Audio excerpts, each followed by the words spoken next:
Google പേയിലും phone പേയിലും ഒക്കെ നമ്മൾ QR code ഉപയോഗിച്ച് പേയ്മെൻറ്റ് ചെയ്യാറുണ്ട്. അതുപോലെയുള്ള QR കോഡ് എങ്ങനെ നമുക്ക് നിർമ്മിച്ചെടുക്കാമെന്നാണ് നോക്കുന്നത്. ഇതിനാദ്യമായി ഗൂഗിൾ ക്രോമിൽ പോയിട്ട് QR കോഡ് ജനറേറ്റർ എന്നൊന്ന് സെർച്ച് ചെയ്ത് കൊടുക്കുക. കിട്ടുന്ന റിസൾട്ടിൽ നിന്നും QR കോഡ് ജനറേറ്റ് എന്ന് പറയുന്ന ഫസ്റ്റ് റിസൾട്ട് ഒന്ന് ക്ലിക്ക് ചെയ്യുക. ഇവിടെ നമുക്ക് QR കോഡ് ജനറേറ്റ് ചെയ്യാനുള്ള ആ ഒരു ആപ്പിലേക്കാണ് വന്നിരിക്കുന്നത്. ഇവിടെ നമുക്ക് QR കോഡ് ജനറേറ്റ് ചെയ്യാനുള്ള ധാരാളം ഓപ്ഷൻസ് കാണാം. മുകളിലായിട്ട് നോക്കിക്കഴിഞ്ഞാൽ URL, അതായത് നമുക്ക് എന്തെങ്കിലും വെബ്സൈറ്റിൻ്റെയോ ഫേസ്ബുക്കിൻ്റെയോ ഇൻസ്റ്റാഗ്രാമിൻ്റെയോ ഒക്കെ URL നമുക്ക് ഇവിടെ കൊണ്ടുവന്ന് പേസ്റ്റ് ചെയ്തിട്ട് അതിൻ്റെ ഒരു QR കോഡ് ജനറേറ്റ് ചെയ്യാം. പിന്നെ നോക്കിക്കഴിഞ്ഞാൽ ടെക്സ്റ്റ് ഉണ്ട്, അതുപോലെ തന്നെ കോൺടാക്റ്റ് ഉണ്ട്, PDF ഉണ്ട്.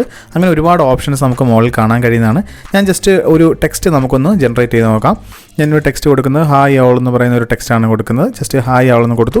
അപ്പോൾ തന്നെ നമുക്ക് താഴെ കാണാം ആ ഒരു QR കോഡ് ജനറേറ്റ് ആയി. ഇനി നമുക്കൊന്ന് ഡൗൺലോഡ് ചെയ്ത് നോക്കാം. ഓക്കെ, ഇപ്പോൾ ഡൗൺലോഡ് ആയിട്ടുണ്ട്. ഇനി നമുക്കൊന്ന് ഓപ്പൺ ചെയ്യാം. അപ്പോൾ നമ്മുടെ QR കോഡ് റെഡി ആയിട്ടുണ്ട്. ഇനി നമുക്കൊന്ന് ചെക്ക് ചെയ്ത് നോക്കാം. ചെക്ക് ചെയ്ത് നോക്കാനായിട്ട് ഏതെങ്കിലും ഒരു QR സ്കാനറിൽ നമ്മൾ എന്ത് ചെയ്യുക, ഇതൊന്ന് ഓപ്പൺ ചെയ്യുക. ഞാൻ പ്ലേ സ്റ്റോറിൽ നിന്ന് ഒരു QR കോഡ് സ്കാനർ ഡൗൺലോഡ് ചെയ്തിട്ടുണ്ട്. നിങ്ങൾക്ക് ഡൗൺലോഡ് ചെയ്യാവുന്നതേ ഉള്ളൂ. എന്നിട്ട് ഞാൻ അതിൽ ഓപ്പൺ ചെയ്തതിന് ശേഷം ഗാലറിയിൽ പോയിട്ട് ആ ചെയ്ത QR കോഡ് ഒന്ന് ഓപ്പൺ ചെയ്ത് കൊടുക്കുകയാണ്.